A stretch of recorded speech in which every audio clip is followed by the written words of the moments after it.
Muchas gracias, doctora Jiménez. Para mí es un honor. El primero, estar frente a público experto en salud pública es algo que admiro y que respeto demasiado.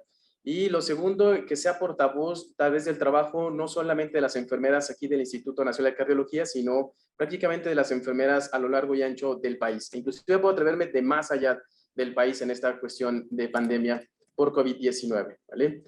Bueno, sin más preámbulos, ¿cuál es la participación? Cuando la doctora Jiménez me invita justamente a platicar lo que hemos vivido en este año, pues ya casi año, 6 meses de atender al menos al primer paciente aquí en el instituto, ¿qué nos toca? Pues prácticamente nos toca todo trabajar en un ambiente diferente al que estamos acostumbrados, ¿vale? Bien, para contextualizar, lo que ustedes tienen en pantalla es la máxima expresión de la atención cardiovascular aquí en el Instituto Nacional de Cardiología. Se trata de un paciente que en este caso en particular es un paciente con afección por COVID-19 con un ECMO venoso, terapias de reemplazo renal y evidentemente todo aquello que implica eso. Farmacología desde las cuestiones de sedantes, relajantes, cuestiones de inotrópicos o vasoactivos, ventilación mecánica y todos aquellos cuidados básicos que sin duda alguna estamos de acuerdo que requieren o van a impactar sobre los valores, los resultados de valor en salud. Es decir, nosotros como personal de enfermería, a través de las competencias que tenemos y las cuales aplicamos con nuestro paciente, por supuesto que podemos influir en la sobrevivencia de los pacientes, en su recuperación que sea lo más pronto posible, que el grado de recuperación sea óptimo y se pueda reintegrar a su rol social, que esté libre de complicaciones y que sea sustentable. Pero además que los resultados no solamente se vean a corto plazo, sino que sean a largo plazo. De tal manera que nos convertimos en parte de todo un sistema del equipo de atención en salud, ¿vale? Sin embargo, también lo que nos toca como en cuestión pandémica y en general con o sin pandemia es que la pericia que nosotros podamos o con la que nosotros podamos desarrollar nuestros cuidados o nuestras actividades va a ir siempre encaminado al logro de los objetivos terapéuticos. Sin duda alguna, el binomio médico-enfermera sigue siendo pues crucial en las instituciones de salud y pues bueno, no quiero decir que dependa uno del otro, pero que sí, el trabajo de uno puede afectar directamente el trabajo del otro. Bien, ahora, ¿qué más de nuestra participación de profesionales de enfermería? Primero, debemos de tener un perfecto amalgamamiento, con el resto de las disciplinas. No solamente es la parte médica, sino también el estar mano a mano con personal de laboratorio, químicos, farmacéuticos, personal de nutrición, de dietas, de toda esa aquella engranaje o sistema o elementos del sistema que componen la atención de salud, ¿vale? Debemos permear y siempre pelear por esta comunicación eficaz, pero no solamente el decir las cosas, sino saberlos decir y lograr el objetivo que nosotros queremos. Es decir, que sea eficaz, eficiente y efectiva. Pero además, nuestro principal compromiso siempre es cubrir las necesidades del paciente desde diferentes aristas. De tal manera que nuestra participación en general, y que vamos a ver los detalles a continuación, tienen que ver prácticamente con las perspectivas del cuidado.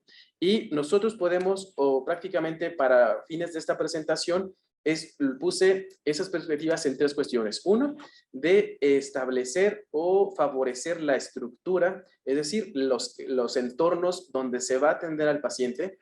El otro, de implementar una serie de procesos y evidentemente medir y hacer esa mejora con base en los resultados. Si ustedes seguramente ya encontraron que finalmente son los 3 tipos de indicadores de calidad de atención, en este caso de la calidad del cuidado, ¿vale?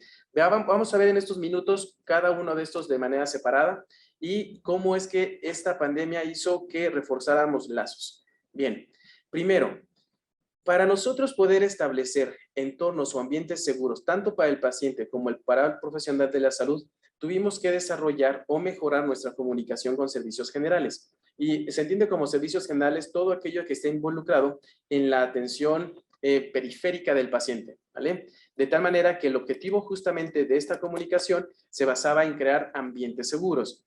¿Para qué? Para que el personal pudiese contener esa cadena de transmisión en áreas a su vez ya aisladas ¿no? De que tuviesen un equipo, un lugar para, por ejemplo, colocarse el equipo de protección personal, las personas que van a atender a estos pacientes, que dentro de las áreas el equipo, no solamente para protección al personal, sino para la protección al paciente, fuera lo más eficiente, ¿no?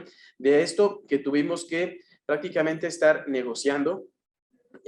Negociando es un término bastante adecuado para lograr que justamente esto, que no solamente el personal se sintiera seguro, sino ser garantes de la seguridad del paciente. Pero en este caso teníamos que pensar diferente. ¿Por qué? Porque no solamente estaba el riesgo hacia el paciente, sino también hacia los profesionales de la salud. De tal manera que prácticamente echamos manos de todo aquello recurso, toda aquella experiencia inclusive o líderes de opinión para poder tomar cada una de las decisiones. Si bien es claro, no es una decisión de enfermería, tal vez el colocar un tapial, el comprar el equipo de protección personal, sí somos como esa disciplina que trata de adherir al resto para justamente lograr los objetivos de la institución, del paciente y evidentemente de los profesionales de la salud, ¿vale? Bien, ahora me voy a enfocar hacia los procesos. Les decía hace un ratito, el hecho de que nosotros nos enfrentamos a una nueva enfermedad que en un principio no teníamos la suficiente información y gestionar el miedo fue sumamente complejo. ¿Y esto por qué? Pues ya tengo un entorno diferente, no es lo mismo, nos sacan de nuestra zona de confort para meternos en algo desconocido. Se suma a políticas pues administrativas nacionales donde el recurso humano se ve limitado. Por lo tanto, aumenta la carga de trabajo. Aunado a que no sabíamos la evolución y en los primeros momentos las muertes lo veíamos tan cercano que justamente los que les comentaba hace unos segundos, teníamos que gestionar el miedo. Sin embargo, lo que sí estábamos seguros desde cualquier perspectiva, ya sea nosotros en la parte de gestión, el personal operativo en la parte sustantiva, era el cuidado eficiente. Es decir, garantizar ese objetivo, esa recuperación de la salud sin el menoscabo de la protección hacia los diferentes profesionales. Y hablo en general de todos, incluyendo aquellos servicios básicos, por ejemplo, de lavandería, intendencia o mantenimiento que tenían que entrar o tienen que entrar a esas áreas, ¿vale? Y de aquí que salen prácticamente 7 perspectivas. Les decía hace un par de minutos, lo primero es que lo que tuvimos que hacer para establecer cada uno de los procesos es irnos con los mejores. Y si no con los mejores, con los que tuviesen mucho más experiencia que nosotros o que ya hayan tenido como experiencias similares. Nuestro punto de referencia, sin duda alguna, fue el Instituto Nacional de Enfermedades Respiratorias, donde nos aceptaron una visita junto con el jefe de terapia intensiva, para justamente ver cómo se adecuaban esos procesos en una zona confinada, exclusiva y pues evidentemente de mucho riesgo biológico epidemiológico, ¿vale? Entonces ahí fuimos. Lo segundo es que dentro de las áreas tuvimos que estrechar todavía aún más los lazos con la unidad de vigilancia epidemiológica hospitalaria, y esto con el sentido de que pues esto era como su campo de acción, ¿no? Una enfermedad. En conjunto con el Departamento de Epidemiología, con la Unidad de Vigilancia Epidemiológica, se pudieron crear procesos para justamente, uno, detener la cadena de transmisión o limitarla o mitigarla, y por otro lado, insisto, garantizar la seguridad de las personas. Lo que ustedes ven ahí es prácticamente un espacio que fue modificado justamente para garantizar aquí, en este caso, la colocación correcta del equipo de protección personal.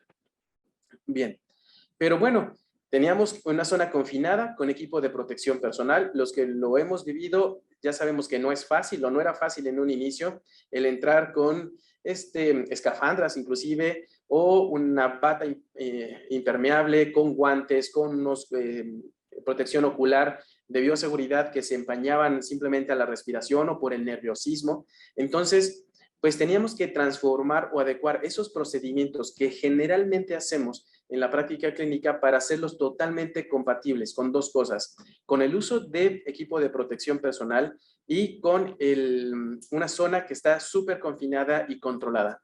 De tal manera que cada una de las disciplinas, y enfermería no fue la excepción, tuvo que transformar sus procesos sustantivos para poder garantizar eso. la atención adecuada del paciente, la seguridad del personal a cargo y la eficiencia en el tratamiento que se le otorga a cada uno de los usuarios en las instituciones, en este caso en cardiología. Ustedes ven en pantalla parte del índice de nuestro manual emergente del cuidado de enfermería, porque evidentemente, pues, hemodinámica hizo lo suyo, cirugía hizo lo correspondiente, consulta externa. Cada área tuvo que aportar algo juntamente con esas tres premisas, ¿vale? ¿Qué modificamos? Prácticamente 55 procesos se tuvieron que modificar para poder otorgar el cuidado básico indispensable del paciente. Iba desde el ingreso de cómo íbamos a ingresar ese paciente de un consultorio hasta la terapia intensiva y tal vez de la terapia intensiva a llegar a un servicio de hospitalización en el mejor de los casos. En el peor de los casos, el llevarlo a un obituario con la seguridad que representaba. ¿Cuál es una condicionante que me gustaría dejar claro? La condición híbrida de este instituto nos hizo ser diferentes. ¿Por qué? Porque a pesar de atender pacientes con COVID, se seguían atendiendo pacientes cardiovasculares. Entonces, era doble compromiso. En algún momento comentaba, bueno, si nos reconvertimos totalmente, es mucho más fácil porque con un proceso estableces prácticamente todo. Pero en el caso cuando eres híbrido, tienes que pensar no solamente en un entorno, sino en el resto del entorno para poder garantizar la seguridad de todos, ¿vale? Ok, entonces 55 procesos solamente de los cuidados de enfermería para garantizar la atención oportuna, ¿vale? Acá llevamos un modelo de cuidado de enfermería en el cual los dividimos por necesidades y, bueno, solamente es como la forma administrativa, pero en la práctica clínica tuvimos que modificar desde el tendido de cama hasta el sistema de amortajamiento. Y es ahí donde aún más teníamos que gestionar las emociones de las personas que trabajaron pues, por todo el tiempo en estas zonas de confinamiento, ¿vale? Bien, el tercer punto es que les comentaba hace unos segundos. Llega la pandemia, viene la política nacional de vulnerabilidad, se va un porcentaje de todas las instituciones y se queda un porcentaje, pues yo puedo atreverme a decir que por lo menos las instituciones con más de 25 años de servicio, el 50% de su personal se resguardó y el otro 50% tenía que asistir a realizar el cuidado, ¿vale? De tal manera que se inyecta estas figuras del INSABI, suplencias, algunas cuestiones administrativas y entonces lo que tenemos es algo mixto ahora. Ok, tengo el capital humano adecuado, el recurso humano suficiente. Sin embargo, tal vez no con la experiencia y con las premisas de calidad que tienen las instituciones. De tal manera que lo que estuvimos haciendo prácticamente todo el tiempo y hasta la fecha es apostar por la educación continua. Es decir, personal de nuevo ingreso era prácticamente el someterlo a un curso de inducción. Idealmente aquí lo hacemos en 15 días, pues tenía que ser de un día porque el trabajo estaba, los pacientes estaban, el cuidado se necesitaba. Entonces, la educación continua fue importante. Y esto me lleva también a justamente el reconocer el trabajo en equipo que se llegó a realizar, porque se mezclaban sentimientos, emociones, competencias, habilidades, pericia, ideas, entonces no fue como tan sencillo. Sin embargo, lo que garantizábamos era que tuvieran el mínimo indispensable de conocimiento y con una supervisión eficiente, justamente establecer o desarrollar esa pericia, ¿vale? Bien, luego, la otra cuestión era de que no podíamos detenernos justamente con lo básico. La institución, afortunadamente, cuenta con los recursos suficientes para poderle ofrecer ese valor agregado a los pacientes que llegan a estar aquí en el instituto. La imagen del principio que les mostré, pues, es una membrana de oxigenación extracorpórea, ¿sí? Y lo que ustedes tienen ahí en pantalla es una terapia de reemplazo renal lenta, ¿hecho? Pero entonces aquí estaba, tienes personal experto, poco, personal con inexperto o de recién ingreso, pues también poco. Entonces se tenía que justamente, insisto, en apostar por la educación, pero además el que a pesar de ese, ¿cómo decirlo sin que se escuche como dramático? Pero de esa deficiencia en el conocimiento, pues sacar avante con lo de experiencia para que justamente no se detuvieran los procesos sustantivos de tecnología avanzada como estos que les estoy mencionando, ¿vale? Ok. La otra cuestión que debemos de reconocer en cuestiones de proceso es que nos adaptamos a nuevos escenarios. ¿Y esto qué quiero decir?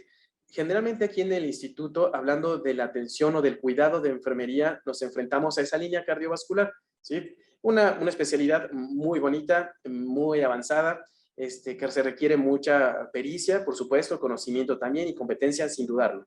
Sin embargo, cuando llegan esta atención al paciente COVID, nos enfrentamos a escenarios que no estábamos acostumbrados. Nosotros prácticamente por indicación, pues es difícil que tuviésemos un paciente en decúbito prono en tiempos normales, por así decirlo, cuando no estaba la pandemia. Entonces, el adaptarnos a voltear a un paciente es impresionante. El garantizar que no se desplazaran los dispositivos también suena interesante. Lo que ustedes ven, la imagen del lado derecho, pues sí vemos estomas, pero les gustaría 1 o 2 estomas al año en una población pediátrica. Y ustedes lo que tienen en pantalla es un adulto que por alguna cuestión hizo una alteración abdominal y terminó con un estoma de eliminación. Entonces es el acostumbrarnos y el adaptarnos, porque, insisto, la filosofía institucional es dar la mejor atención del país, ¿vale? Bien, pero no solamente ahora son los procesos, no era solamente saber cómo lo voy a bañar, cómo le voy a cambiar la cama, cómo voy a aspirar secreciones, cómo lo voy a amortajar, no sé, esos procesos que de repente pasan como invisibles, sino también nos enfrentamos a algunas cuestiones, por ejemplo, de resolución de problemas. Esto es un ejemplo claro donde contábamos con este grupo bien amalgamado de saber y detectar cada uno de los problemas para que nosotros pudiéramos interceder o negociar y resolver justamente estas pequeñas desviaciones que pudiesen existir. De tal manera que, pues bueno, nos convertíamos también en, pues, justamente eso, en tratar de resolver los problemas. ¿Sí?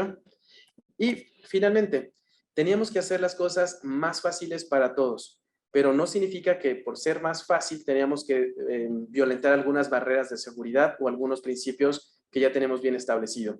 De tal manera que un ejemplo de hacer las cosas más fácil es, necesito que abran, que abran su mente e imaginen que los que no usan anteojos, bueno, es más, ahorita lo vivimos, cuando nos ponemos una mascarilla, un cubrebocas y el aliento va hacia la parte de busca salida, pues los que usamos anteojos generalmente se empañan, ¿vale? Imagínense esa sensación de empañamiento por las 8 horas, las 12 horas, las 4 horas, dependerá el modelo de trabajo que tengan las instituciones, todo el tiempo sin poder ver. No sabíamos, no veíamos y el miedo no era como la mejor triada para poder desarrollar nuestros talentos.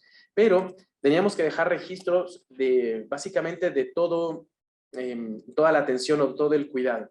De tal manera que lo que les muestro es una modificación a nuestra hoja de enfermería. Es decir, nuestra hoja común y corriente que utilizamos de manera cotidiana es una hoja de 6 páginas, de 4 páginas, de 4 a 6 páginas, con una serie de escalas, elementos que están vinculados a la atención cardiovascular. ¿Qué es lo que hicimos? Simplemente para no perder esa parte administrativa legal que tienen los registros de enfermería o el expediente clínico, pues se modificó justamente para poner lo mínimo indispensable y que el médico pudiese tomar los datos y la enfermera pudiese continuar con su valoración y su planeación del cuidado. Bien, listo. Entonces ya vimos de estructura que tuvimos que trabajar para crear esclusas, ambientes seguros, zonas dignas, tanto para el personal como para el paciente. Luego vimos que transformamos 55 procesos y de ahí hacerlo más fácil, siempre pensando en la seguridad del paciente. Ahora también tenemos que trabajar los resultados. Y en este caso, pues bueno, esa variabilidad en la experiencia, las comorbilidades de los pacientes, las condiciones que llegaban los pacientes o con las que llegan los pacientes a la institución de salud, hicieron que en algún momento aumentaran las infecciones asociadas a la atención en salud. Y lo que se hizo fue trabajar en conjunto las disciplinas, todas las disciplinas involucradas o áreas involucradas en la atención directa del paciente, sobre paquetes preventivos, sobre medidas de desinfección para poder mitigarlas. Lo que ustedes tienen en pantalla es algo que se trabajó junto con comunicación social para tratar de que cualquier persona que tuviera acceso a la atención directa al paciente pudiera implementar paquetes preventivos relacionados a la prevención de neumonías asociadas a la ventilación mecánica, a bacteremias, a cuestiones de infecciones de vías urinarias y pues bueno, básicamente eso. Pero además se creó un grupo bonito de trabajo entre médicos y enfermeras para crear un monitor de buenas prácticas. ¿Qué era eso? Simplemente una persona como un vigilante que garantizara que se llevaran a cabo acciones básicas como la higiene de manos, como el uso correcto del equipo de protección personal, como la desinfección de los entornos para justamente eso. No solamente estábamos o estamos enfrentando a un virus, sino a una serie de biota que puede ser o tomar la oportunidad si es que salimos de proceso, ¿vale? Y algo interesante es de que en cuestiones de calidad del cuidado, es decir, de enfermería, justamente observamos lo que ustedes tienen en pantalla. Pacientes, si bien estamos de acuerdo, con obesidad mórbida u obesidad, con problemas en la oxigenación, con problemas evidentemente en toda la cuestión cardiovascular, pues eran pacientes que son susceptibles a esa respuesta inflamatoria y de ahí a la hipoperfusión. Entonces empezamos a notar que incrementaban este tipo de lesiones en nuestros pacientes. Bien, pero les cuento, eso es más o menos como en mayo. En el 2017, nosotros como grupo de enfermería, ante la disminución del presupuesto y el tratar de prevenir estas lesiones por presión, en esa revisión bibliográfica que se llegan a hacer, vimos que el aceite de olivo podía ser como un recurso para sustituir los ácidos grasos hiperoxigenados, que es una sustancia que se utiliza junto con la movilización como estándar de oro en la prevención de lesiones asociadas a lesiones por presión, ¿vale? Ok, ¿por qué es importante mencionarlo? Porque habíamos hablado que, uno, estas lesiones por presión son indicadores de calidad del cuidado, es decir, si nosotros queremos evaluar cuál es el desempeño de enfermería en alguna institución, al menos en cuestiones de hospitalización, son las lesiones por presión, las extubaciones no programadas, ¿vale? Son como los dos indicadores, caídas también, perdón, tres indicadores que podemos prácticamente donde la enfermera o el grupo de enfermería es como los principales actores. Segundo, bueno, no solamente es un indicador, nos quedamos sin recurso humano, de repente sin un poco de dinero. Luego, cuando ya se tuvo ese presupuesto, resulta ser que no había suficientes casas comerciales que pudiesen proveer los insumos por la condición no solamente nacional, sino mundial, ¿vale? Entonces, en el 2017, justamente desarrollamos como de manera rutinaria, de forma proactiva, pues el tratar de disminuir lesiones o úlceras por presión en pacientes, ¿vale? En aquel momento nos dimos cuenta en 17-18, que el 52-53% de las lesiones o de las úlceras por presión se desarrollaban en cirugía cardiovascular. Se entiende porque es un paciente que entra hipotermia, hipoperfusión, que está mucho tiempo postrado en una cama, que sale a una terapia intensiva donde no se puede mover tan rápido, entonces puede justificar y entender. Bien, entonces lo que hicimos en aquel momento fue justamente crear dos grupos de trabajo con características no solamente antropométricas, sino también de algunos laboratorios que no tuvieran diferencia estadística, para demostrar que nosotros podíamos sustituir el aceite los ácidos grasos hiperoxigenados por aceite de olivo. Dicho sea de paso, debe ser 10 veces más barato y con la misma eficiencia. De tal manera que se formaron estos dos grupos de trabajo a 25 pacientes. Esto justamente el crear los grupos que no tuviesen diferencia significativa fue tardado. ¿Para qué? Para que justamente no hubiese tanto sesgo. Por eso ustedes van a ver que la población es baja en general. Nos tardamos prácticamente 2 años en formar este grupo y poderlo comparar. Bueno, entonces al primer grupo le aplicamos crema, al segundo grupo aceite de olivo y lo llevamos prácticamente en una vigilancia perioperatoria. Es decir, empezamos a preparar la piel antes de que entraran a cirugía. Una vez entrando a cirugía, le damos seguimiento en terapia intensiva. En terapia intensiva descartábamos a aquellos pacientes que presentaban lesiones postquirúrgicas y continuamos con la prevención en los pacientes que no lo habían presentado, ¿vale? De tal manera que uno de estos resultados fue sumamente interesante. Lo que ustedes ven en pantalla es que el grupo que se le aplicó la crema, prácticamente el 52%, es decir, la mitad, presentaron lesiones por presión. Si nos vamos al aceite de oliva, ustedes pueden ver que el grupo o la cantidad el porcentaje de pacientes que presentaron lesión, algún tipo de lesión por presión fue del 13%. Entonces aquí ya llevábamos como la de ganar en cuestiones del aceite de oliva. Pero entonces, con base en esa investigación realizada entre el 2017, 2018 y prácticamente consolidada en el 2019, llega la pandemia en el 2020. Insisto, disminución del recurso humano, disminución de del poder acceder a estándares o a insumos adecuados para la prevención de lesiones por presión, y nuestro pico más alto, nosotros empezamos a recibir pacientes por aquí en abril. Entonces, ustedes observen esta tasa por cada 1000 egresos, cómo se incrementa prácticamente 5 veces, y esto resultado de las condiciones clínicas del paciente, de la condición epidemiológica y de infraestructura de nuestro hospital. ¿Qué hicimos aquí? Tomar esa experiencia que habíamos tenido con los pacientes postquirúrgico y pues listo. No teníamos ácidos grasos hiperoxigenados, pero sí tenemos una cocina que maneja aceite de oliva extra virgen. Y dijimos, oye, préstanos de tal manera que empezamos a proteger esa piel de los pacientes en el área COVID y en general en toda la institución. Y ustedes observen cómo disminuyó esa tasa hasta el grado de casi no tener en el mes de diciembre. Vienen algunas cuestiones de tipo institucional que hacer otro piquito, pero no hay como mayor problema. Este año nos hemos desarrollado y lo que estamos utilizando ahora no solamente es aceite de olivo extra virgen, sino es un aceite de olivo que la química que maneja RPB aquí en el instituto nos dijo, oye, pero tenemos que potenciarlo con vitamina E para que mejore la piel. ¿Y qué te parece si le ponemos un poco de fragancia para que no huela pues aceite, ¿no? Y que huela agradable, a naranja, a granada, algo rico. ¿Y qué te parece si le ponemos un poco de conservador para que no se rancie en los próximos meses? Y entonces, de tal manera que con la ayuda de la química, entonces ahorita tenemos una fórmula que es aceite de olivo con vitamina E y con fragancia que nos dura hasta un año en almacenamiento. La verdad es que no lo hemos probado porque llevamos recién 8 meses probándolo así. Sin embargo, el consumo ha aumentado y ustedes vean cómo la tasa también de lesiones por presión ha empezado a disminuir de manera gradual en la mayoría de los servicios, ¿vale?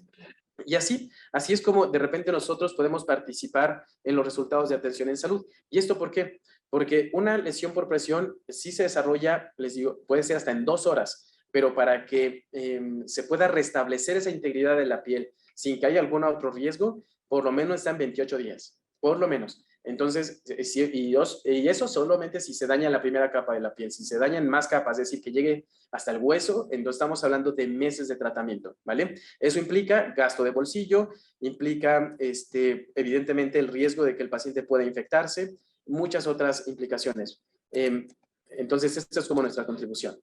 Pero no solamente eso, ¿se acuerdan? Les habíamos comentado, tenemos que resolver problemas. Entonces, lo que ustedes tienen en pantalla es el paciente en decúbito prono, era prácticamente una práctica en nuestro medio para mejorar las condiciones de oxigenación del paciente, ¿no? El problema era que cuando el paciente queda en decúbito prono sin una protección adecuada, no se alcanzan a apreciar esta lesión que tiene en el pómulo izquierdo de este paciente, entonces desarrollaba. Es piel que está, o el hueso está muy expuesto, con poco tejido adiposo, entonces rápidamente se profundizan y se extienden.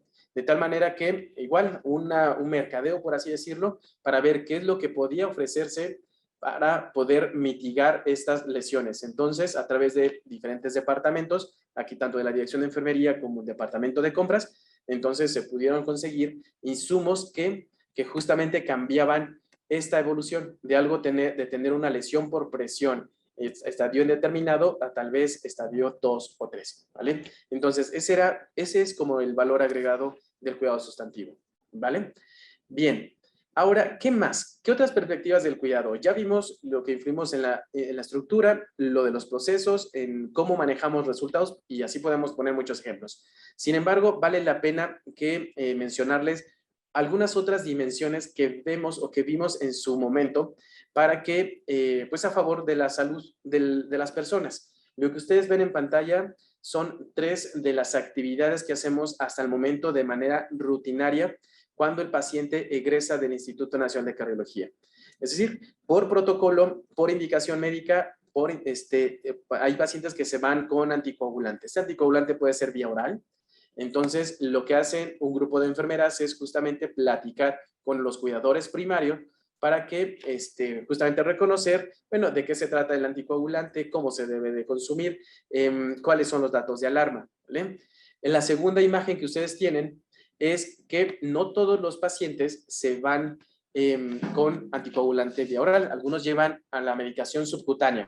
Y aquí es interesante, si en una institución donde hay profesionales que administran medicación subcutánea se puede desarrollar hematomas retroperitoneales o hematomas en el abdomen, entonces imagínense el tener que capacitar al público en general, por así decirlo, con diferente estatus de formación para que se pudiese administrar de manera adecuada. ¿Qué es lo que hace este grupo de enfermeras? Simplemente agarran al familiar y con un modelo hechizo, esta es una superficie viscoelástica, con un modelo hechizo le enseñan a los familiares cómo debe de angular la jeringa, cuál es la velocidad que deben con la que deben de inyectar, cómo deben de rotar los sitios de punción, desde cómo realiza la higiene de manos, evidentemente, y cómo se desechan los recursos o los desechos, para darle la redundancia. Bien, entonces no es sencillo porque dependerá, uno, de la pericia, ¿sí?, de la destreza manual de las personas, de la formación que tienen y de la apertura. De tal manera que no sueltan al familiar hasta que prácticamente pasan una lista de chequeo donde, ok, estos puntos críticos los cumple, listo, ya puede ir con su paciente y pues listo, darle seguimiento. Ahora bien, vale la pena señalar que ya a un año, 6 meses de esto, hasta el momento tenemos algunas veces contacto con familiares que hemos capacitado y aparentemente sin mayor problema. Entonces, creo que impactó de manera adecuada. Y la tercera imagen que tienen es un listado rápido que se realizó para que justamente aquel paciente que estuvo en terapia intensiva con problemas de traqueostomía, con problemas de miopatía, resultado de la sedación o relajación, entonces pudiese llevar a su paciente a otro entorno, a su casa, y poder dar los cuidados mínimos indispensables. ¿Qué es lo que se hace? Se pasa el familiar hasta la parte clínica, es decir, al lado de su paciente que va a ser dado de alta con una traqueostomía, con problemas en la movilidad, y se le da una serie de temas también de cuestiones de destreza y de competencia para que pues pueda aspirar secreciones traqueobronquiales, ¿sí?, en casa, el manejo de las sondas de alimentación, ¿sí?, de la gastrostomía o de la sonda yeyunal, cuidados de la piel, porque muchos de ellos quedan con miopatías y entonces hay que estarlos moviendo para prevenir lesiones por presión, y bueno, una serie de, conocimiento o de actividades que tiene que realizar. ¿Y por qué lo hacemos? Porque estamos de acuerdo que pues con esta pandemia se ha empobrecido un poco más la población de México, hay mucho gasto de bolsillo, hay mayor desempleo y entonces no todas las personas que llevan un paciente con cierto grado de dependencia pueden pagar un sistema de ayuda o de atención a domicilio. Entonces, lo que nosotros tratamos de hacer es justamente eso, proveer el conocimiento y la destreza para que pueda desarrollarse de manera adecuada, ¿vale? Bien, ahora, de repente, cuando los pacientes eran hospitalizados, pues se aislaban, no solamente se aislaban por tener COVID, sino se aislaban del mundo exterior. Entonces, teníamos dos sentimientos encontrados. Aquella familia que estaba en casa preocupada por la evolución de su paciente o el paciente que era el proveedor principal, preocupado por la familia. Y entonces, de manera consensuada desde la alta dirección hasta el personal operativo, pues se desarrolló una serie de estrategias. Prácticamente son dos, uno que se conoce como saludo virtual, que lo que hacíamos era se asignó un teléfono, un móvil, con una terminal y un número de WhatsApp. De tal manera que se grababan justamente de 1 a 2 minutos de saludo para que justamente la familia se enterara de cuál era la condición, de cómo se sentía, de ese apoyo que de repente requieren los pacientes dentro de las instituciones, ¿vale? De esta manera lo hacíamos con los pacientes conscientes. Con los pacientes inconscientes, 2 meses después se desarrolló algo que se llamaba el audiosaludo. Aquí vale la pena señalar que era como ese sistema de retroalimentación. Trabajo social nos ayudó mucho. ¿En qué sentido?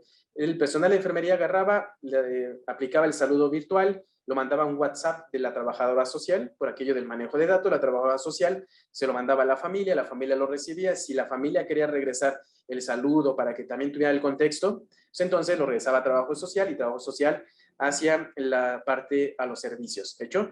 Experiencias bonitas porque en verdad que cuando uno está en este ambiente, es cuando ve pues la importancia de ese soporte o de nosotros como humanos con una condición de social o de sociedad, ¿vale? Bien, el segundo iniciativa que se tuvo y que se propuso y se aceptó fue el audiosaludo, que no era otra cosa más que aquellos pacientes que tuviesen o que tienen ventilación mecánica invasiva se pudieran escuchar a su familiar, ¿vale? Realmente no me he dedicado a ver a hacer esa revisión bibliográfica de que si el paciente sedado, relajado, intubado, hipoperfundido, escucha o no, pero aliviaba no solamente el alma, yo creo que de la familia, pero también de los profesionales de salud. Y estamos hablando de cualquiera, ¿vale? Bien, ahora nosotros generalmente, ¿qué sucedía? Cuando uno llegaba en las zonas de confinamiento y, y pasaba visitas, saludaba a los pacientes, le tocaba atender a los pacientes, pues generalmente, pues el equipo de protección personal de aquel entonces, estamos de acuerdo, gorro, protección ocular, N95, bata impermeable, guantes, doble guantes, depende de la institución, botas, y bueno, entrábamos, ya está. Pero, ¿qué sucedía? Cuando me metí a esas áreas, no alcanzaba a distinguir en mi sano juicio quién estaba a cargo del paciente. No distinguía quién era médico, quién era enfermera, quién era afanador, porque todos vestían y se veían de la misma manera.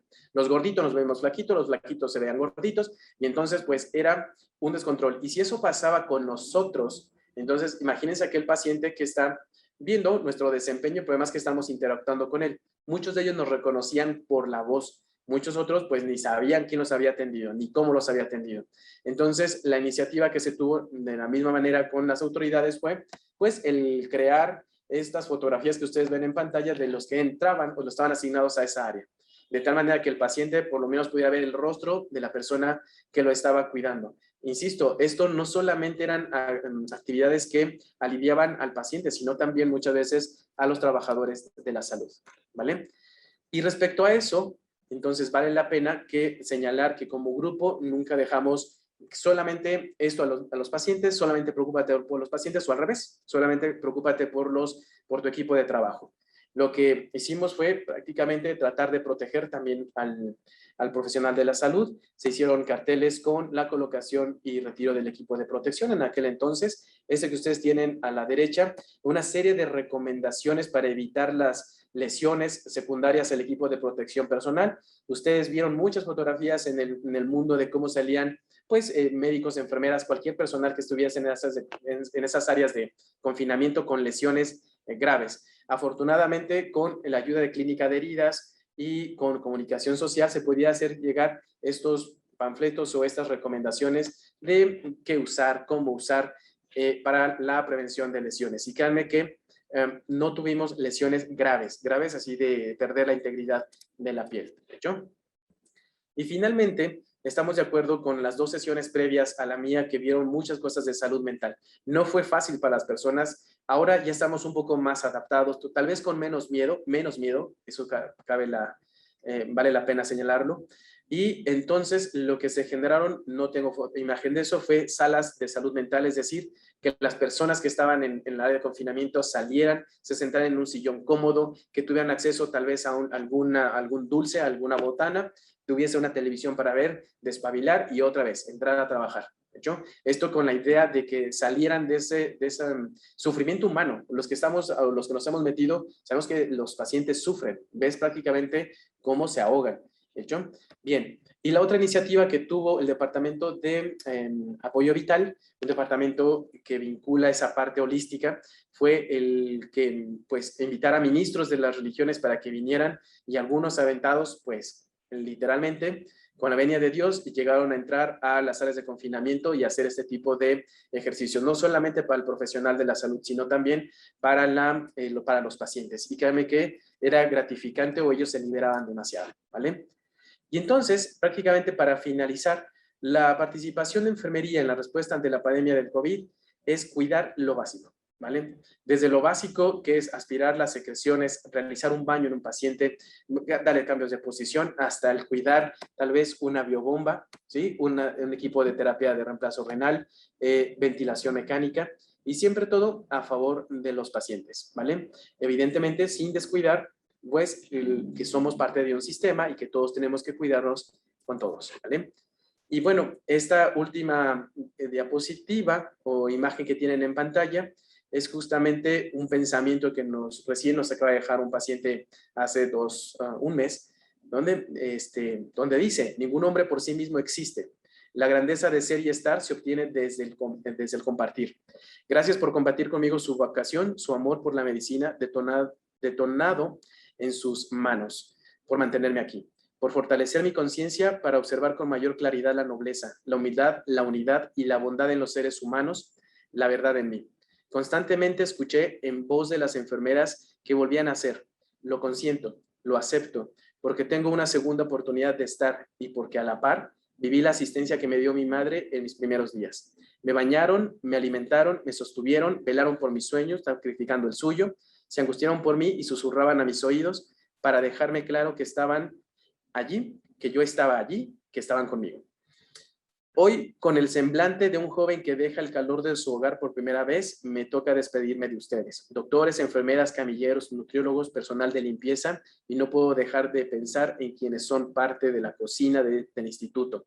A todos y todo aquel que permite que todo engrane, gracias. Los llevo y los llevaré presente todo el tiempo y en todo mi tiempo, desde el corazón de uno de sus pacientes, que puede asegurar que han hecho un espléndido trabajo en cardiología. Mi corazón estará siempre nutrido con su ejemplo, ¿vale? ¿Y esto por qué lo puse? Porque finalmente, insisto, ninguna disciplina en esta pandemia es superior a la otra, ningún área es superior a la otra. Todos tuvimos y tenemos que seguir trabajando como un sistema, libres de egos y siempre con la finalidad de ¿qué? De reinsertar a ese rol social, ¿vale? Sin embargo, ante este romanticismo, al final tenemos un reto, y un reto que tal vez es más para ustedes, los que se dedican a salud pública, que el mío, que estoy en una institución de hospital, que no eximo mi responsabilidad. De hecho, que es la rehabilitación de las personas en comunidad, ¿vale? Lo que ustedes tienen en pantalla es un paciente post-COVID que estuvo o que tiene la necesidad de tener cuidados en el hogar, y ustedes pueden observar las condiciones clínicas o el deterioro clínico que puede llegar a tener un paciente. No nos toca enjuiciar absolutamente a nadie. Sabemos que hay determinantes sociales de la salud y que pues nosotros tenemos que justamente catalizar el acceso justamente a la atención en donde sea que nos toque actuar, ¿vale? Pues muchas gracias, estoy a sus órdenes.